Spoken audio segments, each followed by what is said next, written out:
লেখিকা সুমনা চট্টোপাধ্যায়ের রাত ভোরে প্রেমালাপ। এটি কিন্তু প্রথম পর্ব নয়, সমস্ত পর্বকে একসাথে করে একটি গল্পে রূপান্তরিত করা হয়েছে। তাহলে শুরু করা যাক আজকের গল্প। দুদিন ধরে প্রচুর ধকল গেছে রেশমির। ক্লান্তি লাগছে। বালিশে মাথা দিয়ে বিছানার একপাশে শুয়ে পড়তে ইচ্ছে করছে। যদিও ঘুম যে আসবে না, রেশমি জানে সে কথা। কারণ নতুন জায়গা, নতুন বিছানা, বিছানার ওপর ছড়িয়ে আছে অজস্র ফুল। গোলাপ ফুলের পাপড়ি ছড়িয়ে আছে ইতিউতি। রেশমি খালি ভাবছে, শুধু ফুলই আছে তো, কোথাও কাটা পড়ে নেই তো। পিটপিট করে তাকিয়ে দেখছে রেশমি তার ফুল দিয়ে সাজানো ফুলশয্যার খাট। রেশমির বড় যা মহুয়া রেশমিকে ওর দাদাদের পাঠানো আকাশি নীল রঙের বেনারসিটা পরিয়ে দিয়েছে।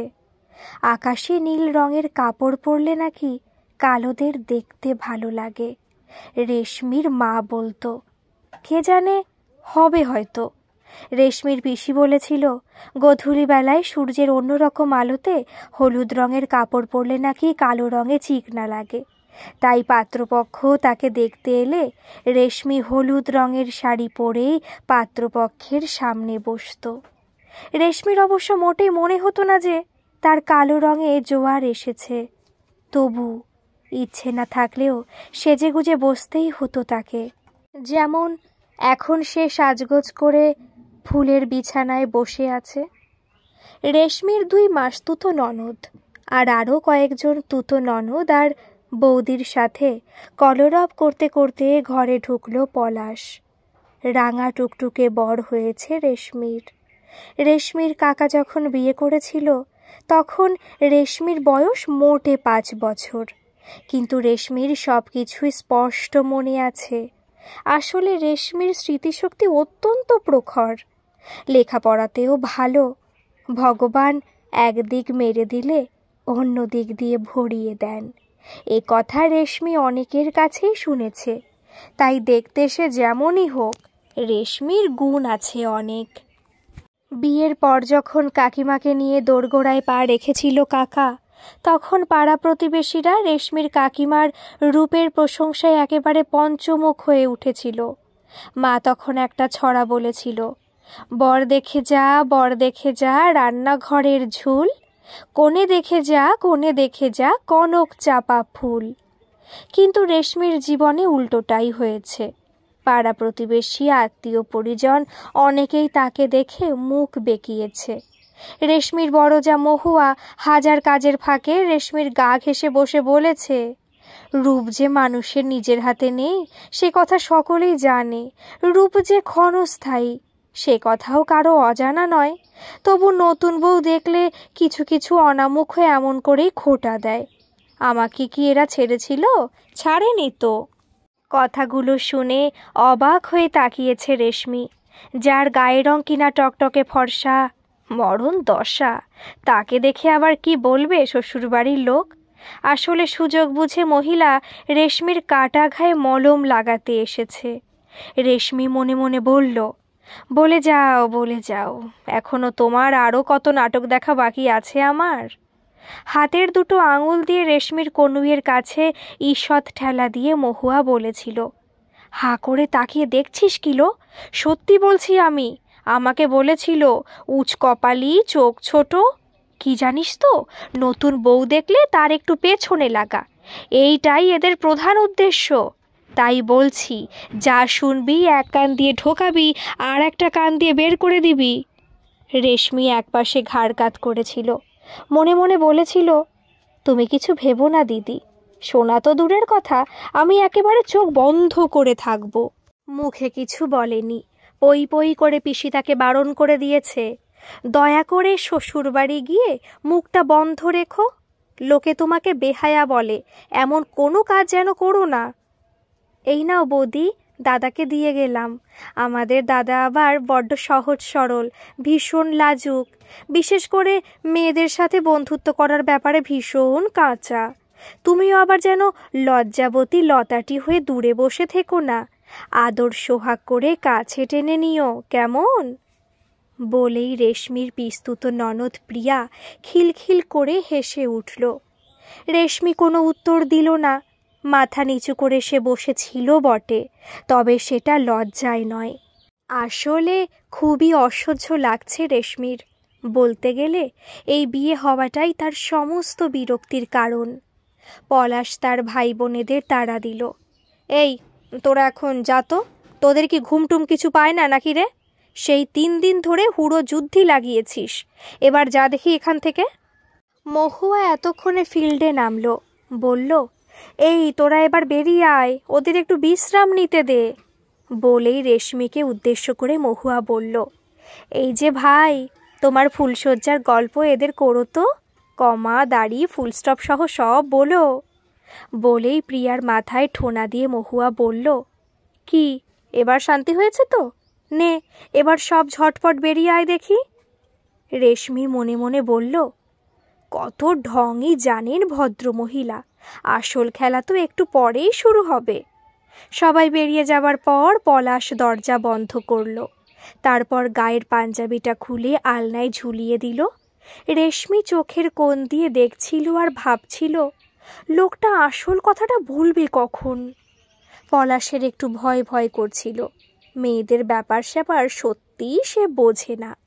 বন্ধুদের কাছে পলাশ শুনেছে মেয়েদের মনস্তত্ত্ব নাকি অত্যন্ত জটিল, যে কোনো কথারই উল্টো মানে করাই নাকি মেয়েদের স্বভাব। এমনকি নিজেদের সব চাওয়া পাওয়াকেও নাকি তারা রহস্যে মুড়িয়ে রাখতে ভালোবাসে। আজ পর্যন্ত একটি মেয়ের সঙ্গেও সে অন্তরঙ্গ হতে পারেনি। বৌদি পর্যন্ত কাছে এসে বসলে তার মাথা ঝিমঝিম করে।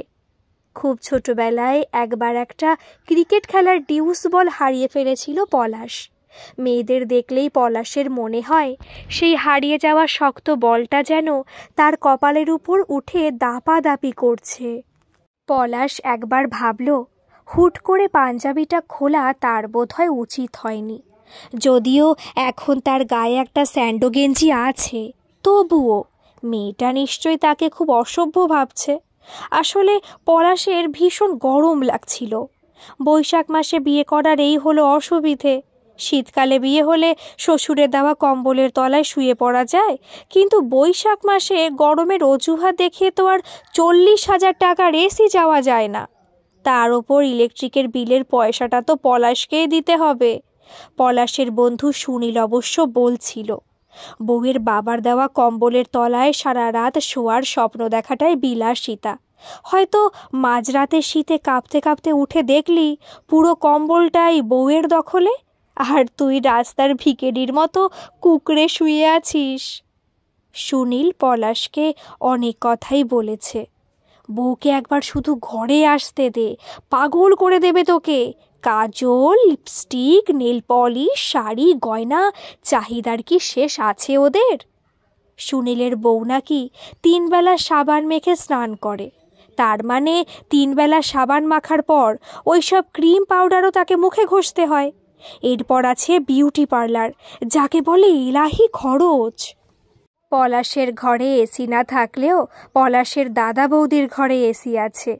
একটা সেকেন্ড হ্যান্ড এসি দাদা কিনে দিয়েছে বৌদিকে। বৌদির 5 মাসের প্রেগনেন্সি চলছে, তাই বৌদির শরীরের কথা ভেবেই এই ব্যবস্থা।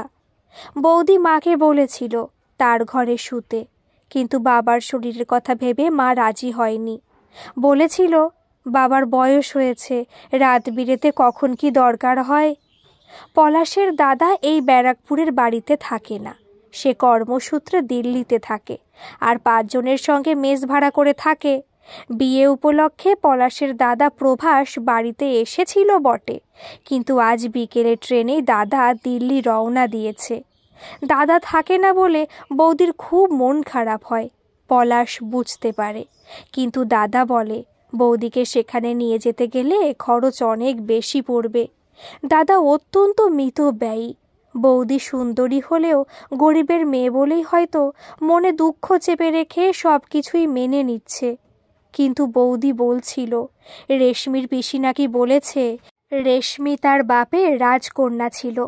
পলাশ গল্পের বইতে পড়েছে মেয়েরা নাকি আশেপাশের মানুষদের সাথে প্রতিযোগিতা দিতে খুব ভালোবাসে। তাহলে বৌদির ঘরে অথবা আশেপাশের অনেক বাড়িতে এসি আছে বলে রেশমি তাকে ওটা কিনে দিতে বলবে না তো? কথাটা মনে আসতেই পলাশের মনে হলো তার কপালের ওপর সেই হারিয়ে যাওয়া ডিউস বলটা যেন ধূপ করে একবার ড্রপ দিল। চিন্তিত মুখে পলাশ বলল, লাইট নিভিয়ে দেব? রেশমি তার পিসির নির্দেশ মতো আজ 2 দিন ধরে মুখে একেবারে সেলোটেপ মেরে আছে। এখন সে আর কিছুতেই চুপ করে থাকতে পারল না। সাবলীল ভঙ্গিতে বলল, দিতে পারেন। লাইট নিভিয়ে ঘর অন্ধকার দিলেই আপনার সুবিধে হবে। পলাশের গলা শুকিয়ে আসছিল, পা কাঁপছিল, মনে হচ্ছিল সারা শরীরে যেন ভূমিকম্প হচ্ছে। কি সাংঘাতিক অসভ্য মেয়ে রে বাবা! পলাশ মনে মনে বলল, নিশ্চয়ই প্রচুর প্রেম ট্রেম করেছে, নইলে ফুলশয্যার রাতে কি এভাবে কেউ বরের সঙ্গে কথা বলতে পারে নাকি? কি হলো, লাইট অফ করলেন না? আমার খুব শুতে ইচ্ছে করছে, আর বসতে পারছি না যে। টিউবলাইট অফ করে ডিম লাইট জ্বেলে দিল পলাশ। তারপর বলল, আপনি মাঝখানে একটা বালিশ রেখে শুয়ে পড়ুন। আমার জন্য খাটের এক পাশে 1/4 জায়গা যদি ছেড়ে দেন তাতেই আমার হয়ে যাবে। মুখের মাংসপেশি স্থির রেখে রেশমি মনে মনে বলল, কি হবে থুরি, কি হতে চলেছে সেটা দেখার জন্যই তো অপেক্ষা করছি। মুখে বলল, আচ্ছা, পাখাটা ফুল স্পিডে আছে তো? হ্যাঁ, তা আছে। বলেই একটু ইতস্তত করে পলাশ বলল, আপনার খুব গরম লাগছে না? বলছি, আপনি নাইটি নিয়ে এসেছেন নিশ্চয়ই বাড়ি থেকে? কেন? তাহলে ওই ভারী শাড়িটা বদলে নাইটি পরে শুতে পারেন। আমি না হয় ততক্ষণ বাইরে গিয়ে অপেক্ষা করছি। এই ঘর লাগোয়া বারান্দা আছে, কেউ টের পাবে না। এই তো লাইনে এসেছো বাছাধন। রেশমি ভাবছিল আমার শাড়ি বদলানোর ফুরসতে তুমি কেটে পড়তে চাইছো, কিন্তু মুখে সে কথা অপ্রকাশিত রেখে রেশমি মোলায়েম হেসে বলল, আমার তেমন কোনো অসুবিধে হচ্ছে না। শাড়ি পরে আজকে রাতটা আমি চালিয়ে নিতে পারবো। পলাশ আর কথা বাড়ালো না, বিছানার একপাশে গুটিসুটি মেরে শুয়ে পড়ল। কিন্তু ঘুম তারও আসছে না। বন্ধুরা পলাশকে বলেছিল, আজ দেখবি নতুন বউ তোকে দেখে কি ভীষণ লজ্জা পাচ্ছে। আজকের এই বিশেষ রাতটাতে সব মেয়েই লজ্জা পায়, সে যে মেয়ে যতই স্মার্ট হোক না কেন। প্রায় সঙ্গে সঙ্গেই মনে পড়ল পলাশের, তার হাতে একটা পান দিয়ে বৌদি বলেছিল রেশমিকে দিতে, কিন্তু পলাশ সেটা টেবিলের ওপর রেখে এসে শুয়ে পড়েছে। পলাশ গলা খাকারি দিয়ে বলল, পান খাবেন? বৌদি আপনার হাতে পান দেবার কথা বলেছিল। ইস, পান আমার অসহ্য লাগে। পানের পিক ফেলার ব্যাপারটা আমার অত্যন্ত অশ্লীল বলে মনে হয়। বিয়েবাড়ি গিয়ে আজ অবধি কোনো দিন আমি পান মুখে দিইনি। বলেই মুখ বিকৃত করল রেশমি। দুজন দুদিকে মুখ ফিরিয়ে শুয়ে আছে, তাই রেশমির মুখের ভাব পলাশ দেখতে পেল না। কিন্তু রেশমির বলা প্রতিটি শব্দই পলাশের কানে গেছে। বন্ধুরা যা বলেছিল তার সাথে এই মেয়ের কোনো দিক থেকে কোনো মিল নেই। লজ্জাবনত হয়ে থাকা তো দূরের কথা, এই মেয়েকে তো এক কথা বললে 10 কথা শুনিয়ে দিচ্ছে। পলাশের বাবা মা আর বৌদি যখন মাস 2 আগে রেশমিকে দেখতে গিয়েছিল, পলাশ তখন যায়নি ওদের সাথে, কারণ এই মেয়ে দেখতে যাবার ব্যাপারটা পলাশের ভীষণ অপছন্দের। যে মেয়েটিকে প্রথমবার দেখা হবে তাকেই সে বিয়ে করবে, এই বলে পলাশ তার মা আর বৌদিকে প্রথমেই সাবধান করে দিয়েছিল। অবশ্য যদি তার সেরকম কোনো দোষ না থাকে। পলাশের এই শেষ কথার সূত্র ধরেই তার মা বলেছিল, ঘটক বলেছিল বটে মেয়ের গায়ের রং উজ্জ্বল শ্যামবর্ণ, কিন্তু কথাটা তো সর্বৈব মিথ্যা রে। মেয়ে যে একেবারে ঘোর কৃষ্ণবর্ণ, অন্ধকারেও দেখা যাবে না এমন কালো। আমি বলি কি পলু, এত কালো কুৎসিত মেয়েকে তুই বিয়ে করিস না। সারাদিন খেটে খুটে আসার পর বউয়ের ওই কালো মুখ দেখে কি তুই শান্তি পাবি বল? আমি বরং একে বাতিল করে অন্য মেয়ে দেখি। পলাশ মায়ের কথা শুনে বলেছিল, বিয়ে করতে হলে সেই কালো মেয়েকে বিয়ে করবে। কালো হওয়ার মধ্যে মানুষের কোনো দোষ নেই, তাই এই মেয়েকে বাতিল করে দিলে এ জীবনে সে আর বিয়েই করবে না। মা তখন বলেছিল, মেয়ের বাড়ির অবস্থা ভালো, নিজের থেকে মেয়ের দাদা খাট, আলমারি, ফ্রিজ এসব দেবার কথা বলেছে। আমাদের আর কোনো দাবি আছে কি না, তোর বাইক চাই কি না তাও জানতে চেয়েছে। তাহলে আমি বরং 2 লাখ টাকা নগদ চেয়ে নিই, কি বলিস? পলাশ তখন বলেছিল, তুমি যদি এরকম কথা বলো মা, তাহলে আমি নিজেই তোমার বিরুদ্ধে পুলিশের কাছে গিয়ে ডায়েরি করে আসব। ভাবতে ভাবতে পলাশ পাশ ফিরতে গিয়ে দেখল রেশমিও সেদিকে কাত হচ্ছে। দুজন মুখোমুখি হতেই পলাশ বলল, আপনি ঘুমাননি এখনো? রেশমির খুব রাগ হচ্ছিল, সে তো তখন থেকে জেগে থাকার প্রাণপণ প্রচেষ্টাই চালিয়ে যাচ্ছে। রেশমি বলল, ঘুমিয়ে পড়লে সুবিধে হতো বলছেন? কথাটা পলাশের কানে কেমন খটমট ঠেকল। পলাশ বলল, কিসের সুবিধে? কার কি সুবিধের কথা বলছেন আপনি? বিশ্বাস করুন, আমি সত্যি কিছু বুঝতে পারছি না। রেশমি মনে মনে বলল, নেকু। মুখে বলল, আপনি বিনতা রায়চৌধুরীর কালো রাজকন্যা গল্পটা পড়েছেন? পলাশ একটু দুঃখ দুঃখ মুখ করে হাসল। তাদের পাড়ায় একটা লাইব্রেরি আছে বটে, কিন্তু স্কুলের পাঠ্য বই ছাড়া সে কোনোদিন কোনো গল্প কবিতা পড়েনি। সাহিত্য চর্চার চেয়ে তার খেলাধুলা আর শরীর চর্চার ব্যাপারেই আগ্রহ বেশি। সে অনায়াসে শীর্ষাসন করতে পারে, চাইলেই মাঝরাতেও সে হলাসন করে দেখাতে পারে। কিন্তু রবীন্দ্রনাথ ঠাকুরের একখানা কবিতাও সে পুরোপুরি মুখস্থ বলতে পারবে না। আশাপূর্ণা দেবী, সুচিত্রা ভট্টাচার্য, প্রতিভা বসু আর কয়েকজন লেখিকার নাম মনে করতে পারলেও বিনতা রায়চৌধুরীর নাম কস্মিনকালে শুনেছে বলেও পলাশ মনে করতে পারল না। পলাশ কোনো রকমে হায়ার সেকেন্ডারি অবধি লেখাপড়া করেছে। বিকম সে ভর্তি হয়েছিল বটে, কিন্তু প্রথম বর্ষ পর্যন্ত পড়েই তাকে পড়া ছেড়ে দিতে হয়েছিল।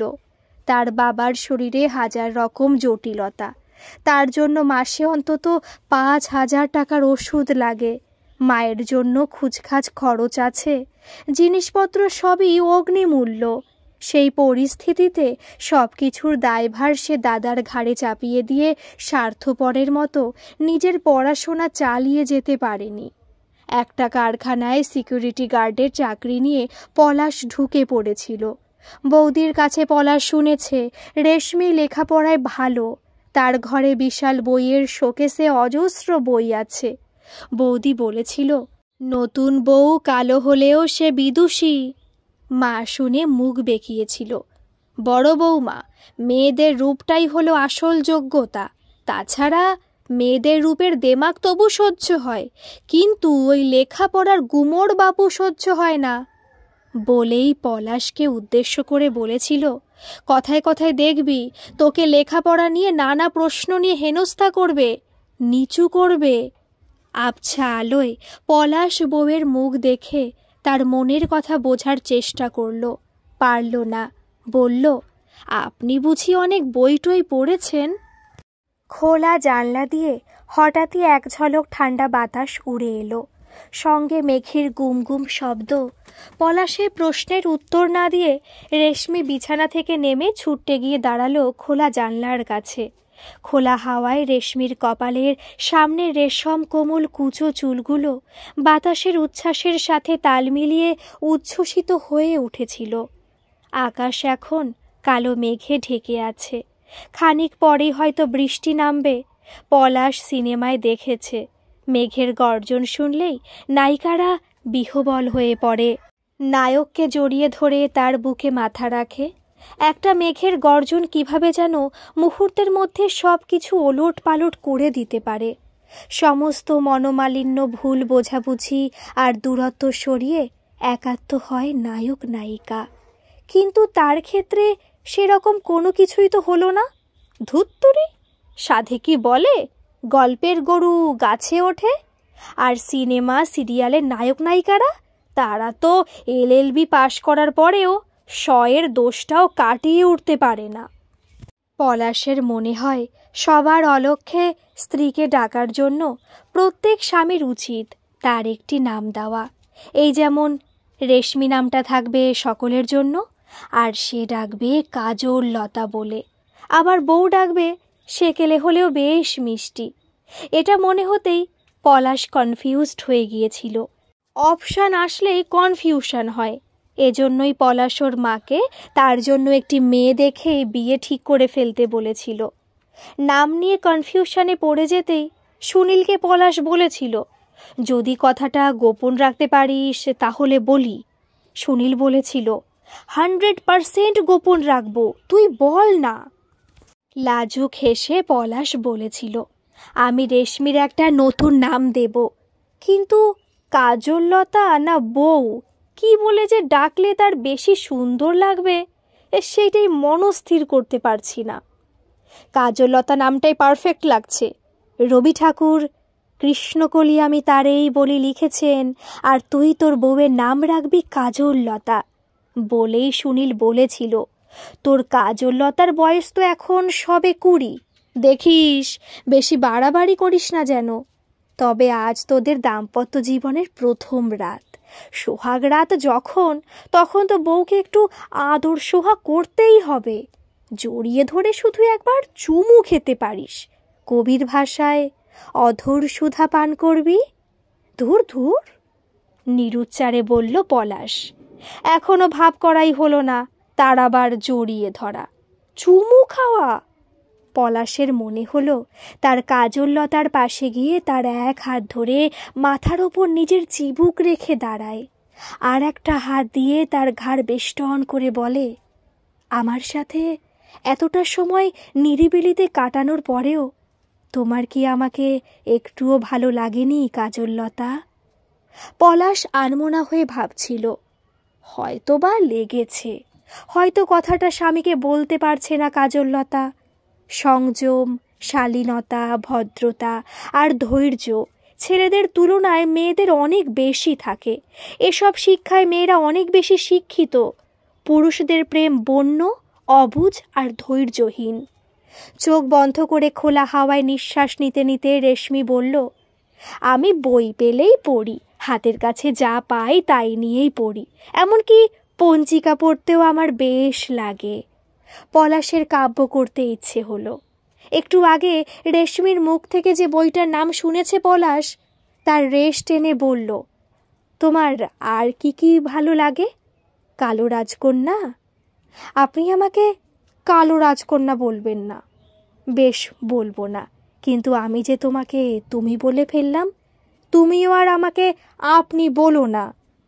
চেষ্টা করব, যদি টিকে যাই তাহলে আস্তে আস্তে হয়ে যাবে। পলাশ মনক্ষুণ্ণ হলো। টিকে যাই কেন বলছো? বিয়ে মানে হলো 7 জন্মের বন্ধন, তুমি জানো না?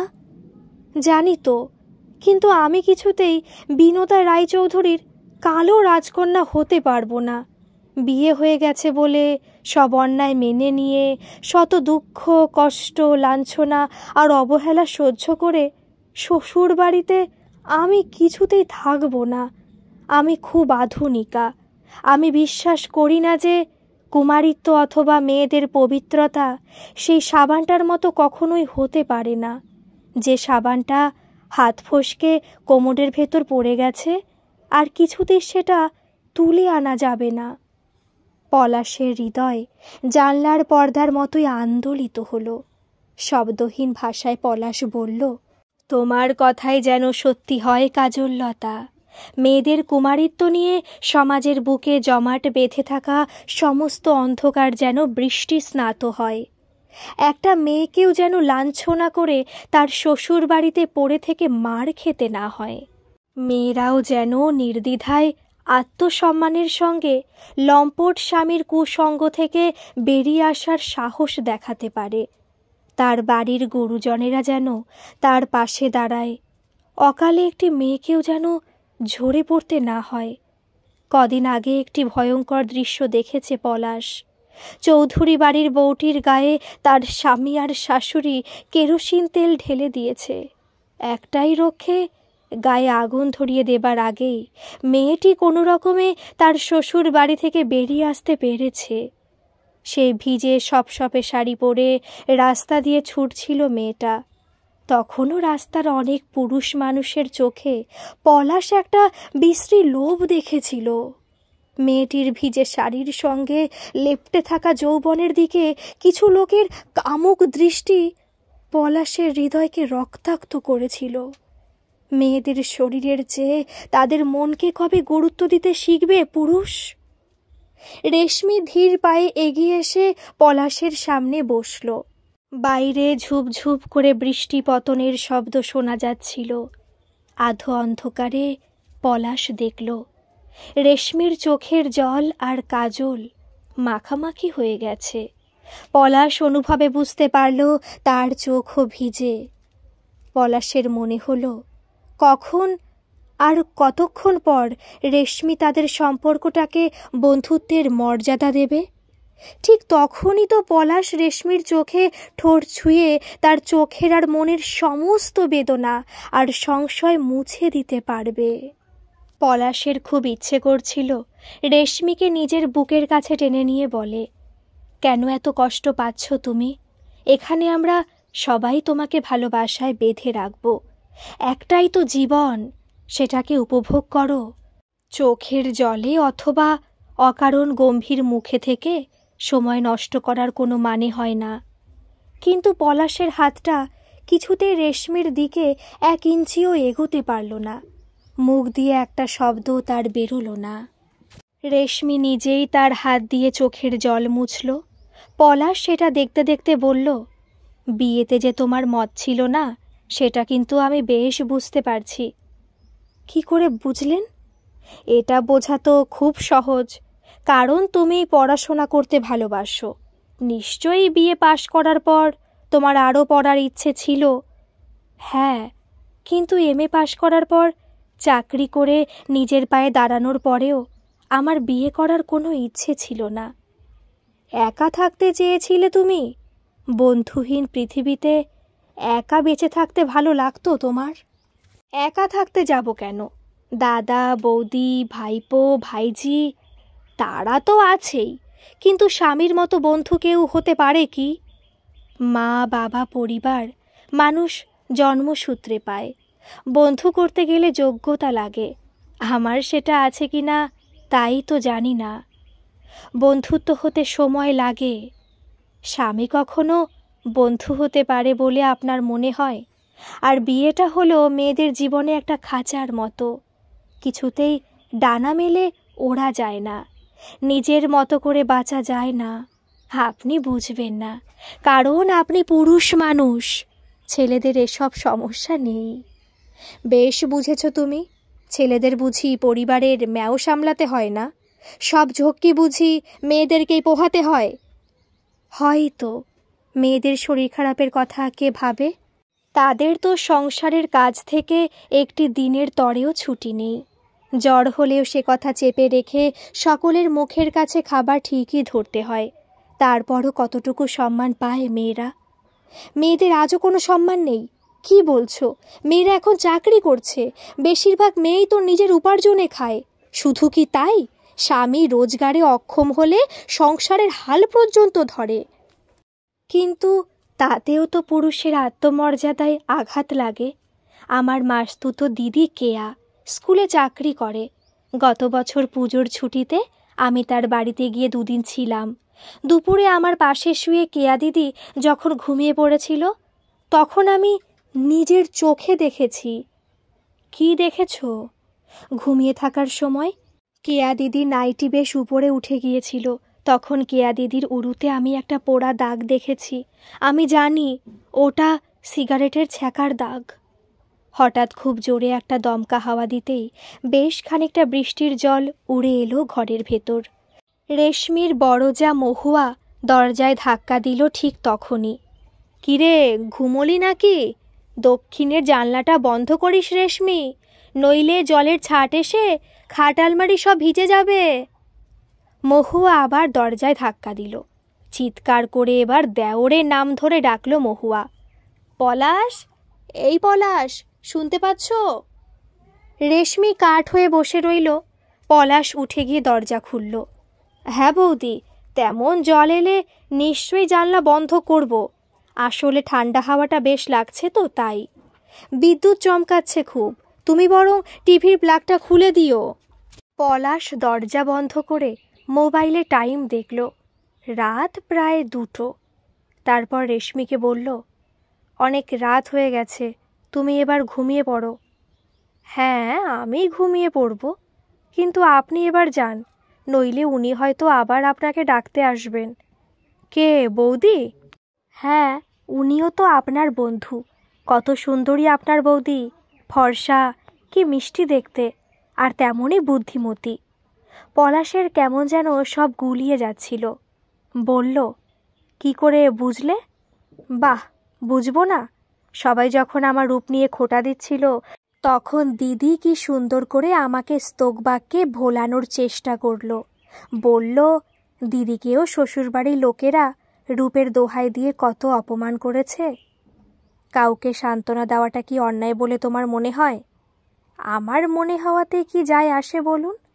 এখন যদি কোনো কাজের দোহাই দিয়ে আপনি বৌদির ঘরে চলে যান, আমি ঘুমিয়ে পড়ার আগে, অথবা আমার চোখের সামনে দিয়েই যান, তাতেও বা আমার কি করার থাকতে পারে? যদি সারাদিন আমাকে দিয়ে ঝিয়ের মতো কাজ করান, একবেলা খেতে দেন, সারাদিন উপোস করিয়ে রাখেন, কি করতে পারি আমি? আমরা মেয়েরা কেবল মুখেই বলতে পারি সব ছেড়ে ছুড়ে দিয়ে চলে যাব, কিন্তু বাস্তবে পারি কি? আমার বাবা নেই, মা নেই, আমি চাকরি করি না, দাদা কেন থাকতে দেবে আমাকে? আরও কিছু বলতে যাচ্ছিল রেশমি, কিন্তু পলাশ তাকে থামিয়ে দিয়ে বলল, কি সব বলছো পাগলের মতো? বৌদি আমার বড় দিদির মতো, তাকে নিয়ে কি সব যাতা বলে যাচ্ছ তুমি? কিন্তু কালো মেয়েদের ভাগ্যে তো এরকমটাই হয়। আমি গল্পের বইতে পড়েছি, বাস্তবেও শুনেছি, কালো বউকে কি তার স্বামী ভালোবাসতে পারে নাকি? তাছাড়া আপনার মতো একটা সুন্দর দেখতে ছেলে কোনো কালো মেয়েকে বিয়ে করতে যাবেই বা কেন?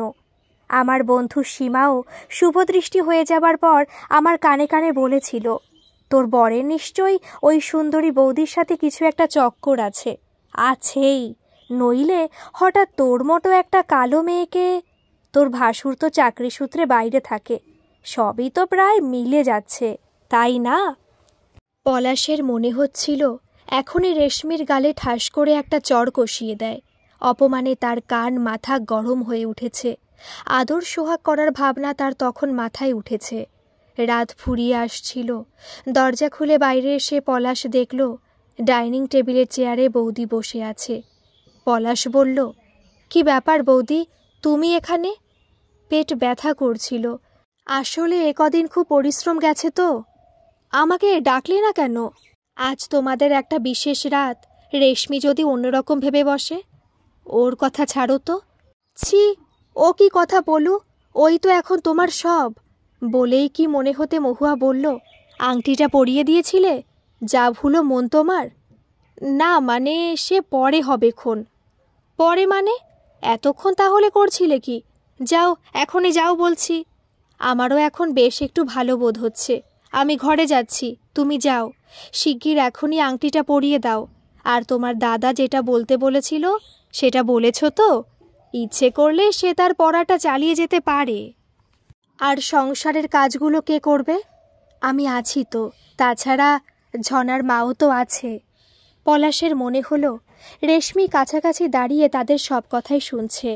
বলল, সে কি, আমি তো ভাবলাম ঝনার মাকে ছাড়িয়ে দেব, তারপর ওকে দিয়ে সমস্ত কাজ করাবো। আর বেশি কিছু বলার আগেই মহুয়া উঠে এসে পলাশের কান ধরে বলল, সাপের 5 পা দেখেছ তুমি? আমার ছোট বোনের যদি এতটুকু অযত্ন হতে দেখেছি আমি, তাহলে তোমাকেই বাড়ি থেকে দূর করে দেব, মনে থাকে যেন। দরজায় দাঁড়িয়ে চুপি চুপি সব কথাই শুনেছে রেশমি। শুনে মরমে মরে গেছে। বৌদি তাকে ঠিকই বলতো, নাটক নোভেল পড়ে তার মাথাটাই গেছে। তাকে উপহার দেবার কথাটা পর্যন্ত যে মানুষটা মনে করিয়ে দিচ্ছে, তাকেই কিনা সে সন্দেহ করছিল। ছি ছি। বেজার মুখ করে ঘরে ঢুকলো পলাশ। তারপর পাঞ্জাবির পকেটের ভেতরে রাখা আংটির বাক্স থেকে আংটিটা বের করে রেশমির কাছে এসে বলল, কই, হাতটা দেখি। 2 হাঁটুর মধ্যে মুখ গুজে বসে আছে রেশমি। পলাশ ডাকতেই চোখ তুলে তাকালো। আমার ওপর তুমি খুব রেগে গেছো, তাই না? না, আমার খুব করুণা হচ্ছে তোমাকে দেখে। আমি যে এতক্ষণ তোমাকে অবিশ্বাস করছিলাম, খারাপ কথাও তো বলেছি, তারপরেও তোমার আমার ওপর দয়া হচ্ছে। হবে না? যে মেয়ে তার স্বামীকে অকারণে সন্দেহ করে, বিশ্বাস করে, স্বামীর ওপর নির্ভর করতে পারে না, তাকে তো করুণা করাই উচিত। এমন মেয়ের সাথে কি প্রেম করা চলে? রেশমি অভিমান ভরে বলল, ভুল তো মানুষ মাত্রেই হয়, তুমি আমাকে ক্ষমা করে দাও। আজ থেকে দিদিও আমার বন্ধু, এই তোমার পা ছুঁয়ে কথা দিচ্ছি। বলেই পলাশের পায়ে হাত দিতে যেতেই রেশমিকে বুকের কাছে টেনে নিল পলাশ। বলল, আংটি ছাড়াও আরও একটা উপহার আছে তোমার জন্য। আজ থেকে আমি তোমায় কাজললতা বলে ডাকবো, পছন্দ হয়? রেশমি ঠোঁট ফুলিয়ে বলল, কাজললতা বলে ডাকবে কেন? আমি কালো বলেই তো। পলাশ হাসি চেপে বলল, তুমি যে কেমন মেয়ে সে আমি বেশ বুঝতে পারছি। আজ থেকে কিছু না কিছু নিয়ে প্রায় প্রতি রাতেই তুমি আমার সাথে ঝগড়া করবে। আর লোকে কি ভাববে বলো তো? কি ভাববে? লোকে ভাববে সারা রাত মানে রাত ভরে বউয়ের সাথে প্রেমালাপ করছি আমি। গল্পটি যদি ভালো লাগে প্লিজ একটা সাবস্ক্রাইব করে দেবেন। আর গল্পটি কেমন লাগলো অবশ্যই কিন্তু কমেন্ট করে জানাবেন। ধন্যবাদ।